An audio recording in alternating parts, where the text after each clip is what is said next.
बिस्मिल्लाहिर्रहमानिर्रहीम, अस्सलाम वालेकुम। आज हम बात करेंगे काजी फैज़ ईसा केस के हवाले से। आज की मेरी गुफ्तगू के दो अहम पॉइंट हैं। एक तो काजी फैज़ ईसा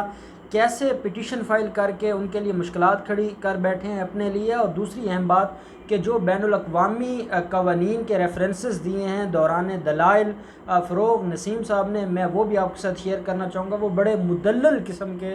दलाइल हैं, नाकाबिल तरदीद दलाइल हैं जिनको झुटलाया नहीं जा सकता। शायद हमारा मीडिया जो हमें ये तो दिखाता है कि किस तरह के सवालात पूछे गए हैं या किस सवाल का जवाब वफाक के वकील नहीं दे सके, लेकिन वो ये बताने से कासिर हैं कि वफाक के वकील ने वहाँ पर जो जो अहम पॉइंट्स उठाए, जो जो अहम नुकात उठाए, और जिस तरह फिर जस्टिस मकबूल ने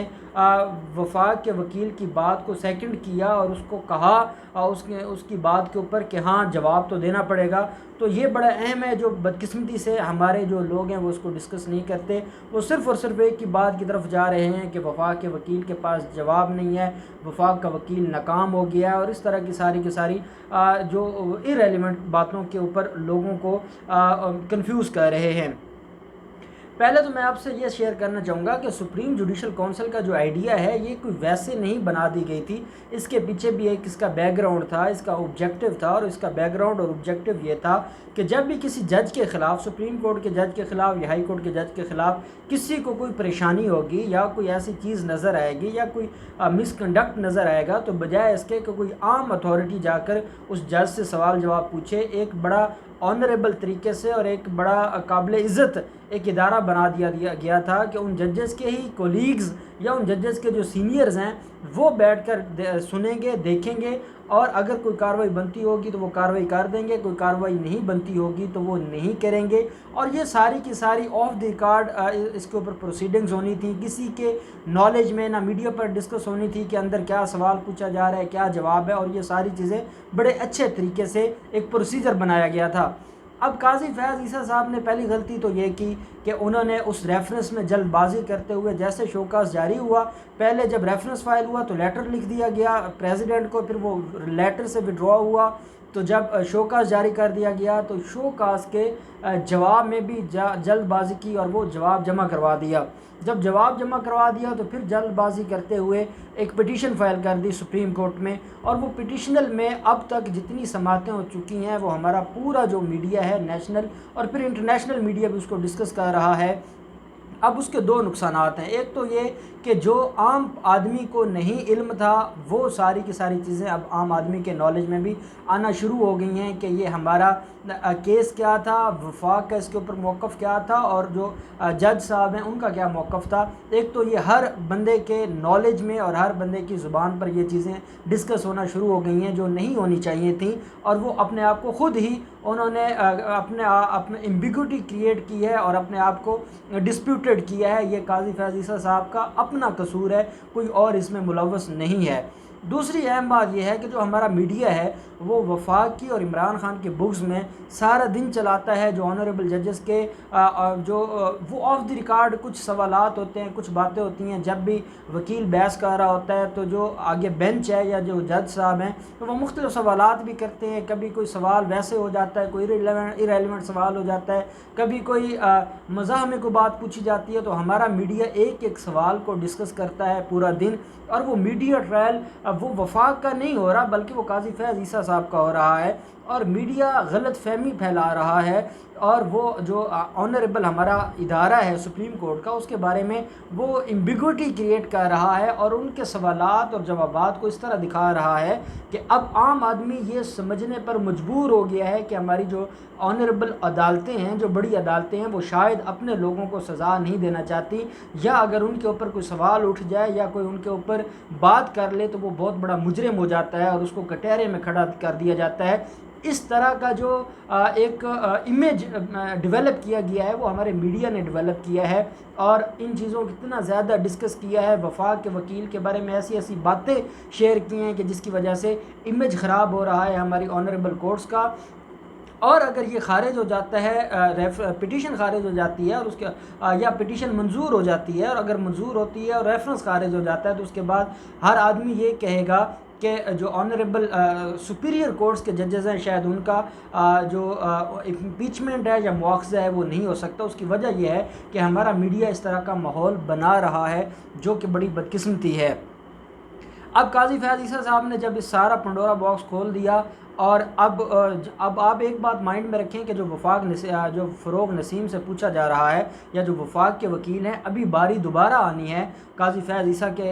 वकील की, और ये सारे सवालात उनसे भी पूछे जाने हैं। और ये जो हमारे ऑनरेबल बेंच है वो इस तरह उनको नहीं जाने देगा। और ये जितने सवालात आपको नज़र आ रहे हैं ये कुछ भी नहीं है, सवाल उनसे भी किए जाएंगे, उनसे भी पूछा जाएगा कि आप बदनीति कैसे साबित कर सकते हैं, आपकी मेंटेनेबल कैसे है, आपने शोकास का जवाब दिया उसके बाद आप यहाँ कैसे आ गए हैं, आपकी वाइफ के अगर कोई असासा जात थे तो वो आपने क्यों नहीं ज़ाहिर किया, या आपकी वाइफ ने क्यों नहीं ज़ाहिर किए, या क्या आपके पास कोई मनी ट्रेल है, वो ये सारे सवालात अब पूछे जाएंगे। ये नहीं है कि अब उनको कोई माफ़ी मिल गई है और बस सिर्फ सवालात वफाक के वकील से पूछे जाएंगे। असल जो बर्डन ऑफ प्रूफ है वो है काजी फैज़ ईसा के वकील के ऊपर, और उन्होंने अभी इसका जवाब देना है। ये जैसे ही फ़रोग नसीम साहब के दलाइल मुकम्मल होंगे तो दोबारा अब जो असल आर्गूमेंट्स स्टार्ट होंगे वो काजी फैज़ ईसा साहब के वकील के होंगे। अब उसमें वो क्या साबित कर सकते हैं, मुझे नहीं लगता कि वो कुछ साबित करेंगे और उनकी ये पिटीशन खारिज हो जाएगी। बस आप थोड़ा सा सब्र करें, और जो आपको मीडिया जिस तरह के सवाल जवाब दिखा रहा होता है ये इस केस की असल कहानी नहीं है। असल कहानी कुछ ऐसे पॉइंट्स हैं कि जिनको रद्द नहीं किया जा सकता। अब इसमें जो हमारे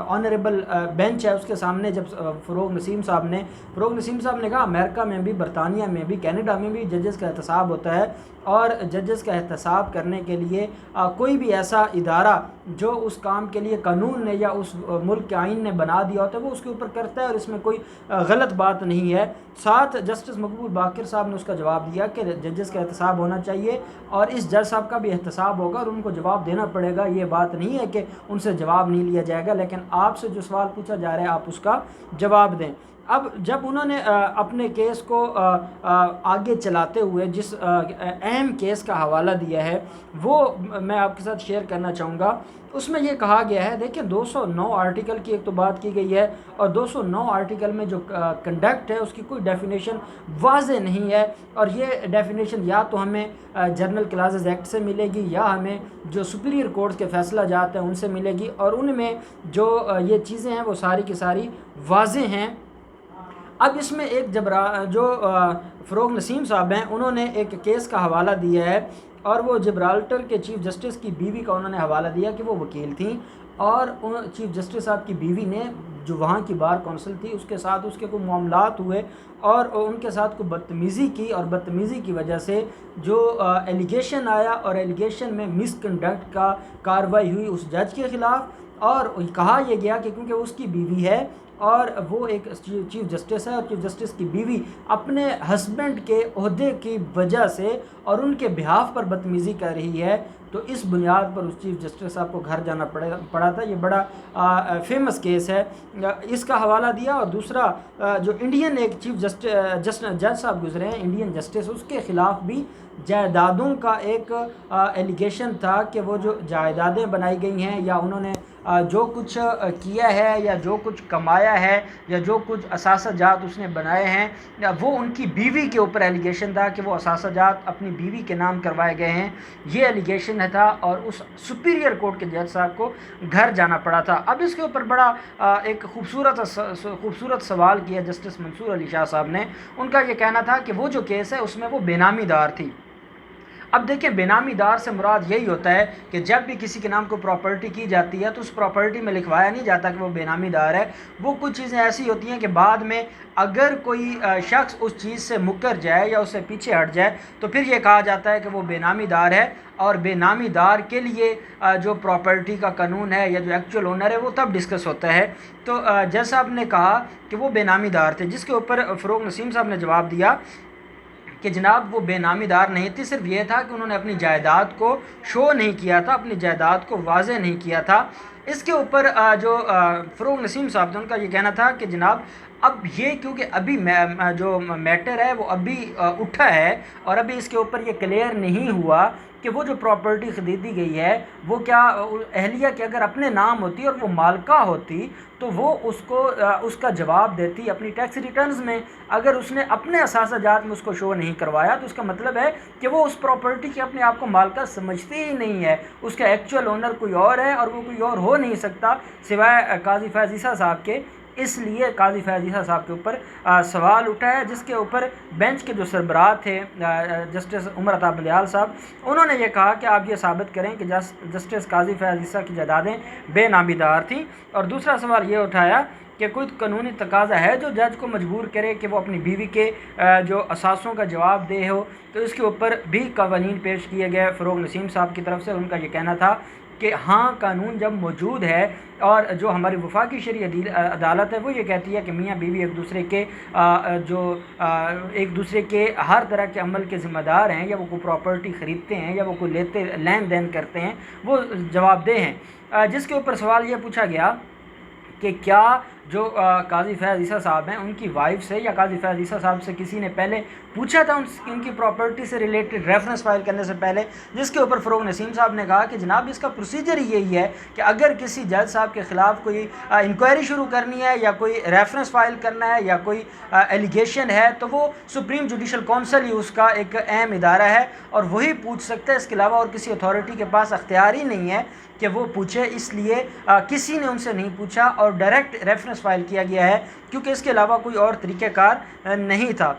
जो जस्टिस मंसूर अली शाह साहब हैं उन्होंने कहा कि ये टैक्स रिटर्न्स का मामला है, जिसका बड़ा प्यारा जवाब दिया। उन्होंने कहा कि हमारा जो रेफरेंस है वो टैक्स रिटर्न्स का नहीं है, टैक्स रिटर्न्स तो उनमें से एक पार्ट है, जो मुख्तलिफ एलिगेशंस हैं उनमें से एक हिस्सा टैक्स रिटर्न्स का है, पूरे का पूरा केस टैक्स रिटर्न्स का नहीं है। सिर्फ ये पूछा जा रहा है कि अगर वो कोई प्रॉपर्टी ख़रीदी गई है, अगर वो मालका होती तो वो ख़ुद उसको अपने एसेट्स में उसको ज़ाहिर करती। जब उन्होंने अपने एसेट्स में ज़ाहिर नहीं किया तो उसका मतलब ये है कि वो एक्चुअल ओनर नहीं है और उसने जो प्रॉपर्टी बनाई है को अपने पैसों से नहीं बनाई, उसने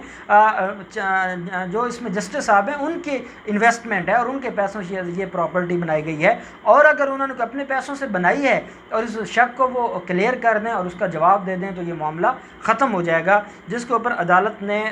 जो फ़रोग नसीम साहब थे उनसे ये कहा कि आपकी सारी बातें ठीक हैं, लेकिन अब आप हमें दो चीज़ों के ऊपर, एक तो वही बदनीति वाला सवाल है उसके ऊपर एक रिटर्न भी हमें आर्गूमेंट्स दें और तहरीरी जवाब भी दें और आप उसका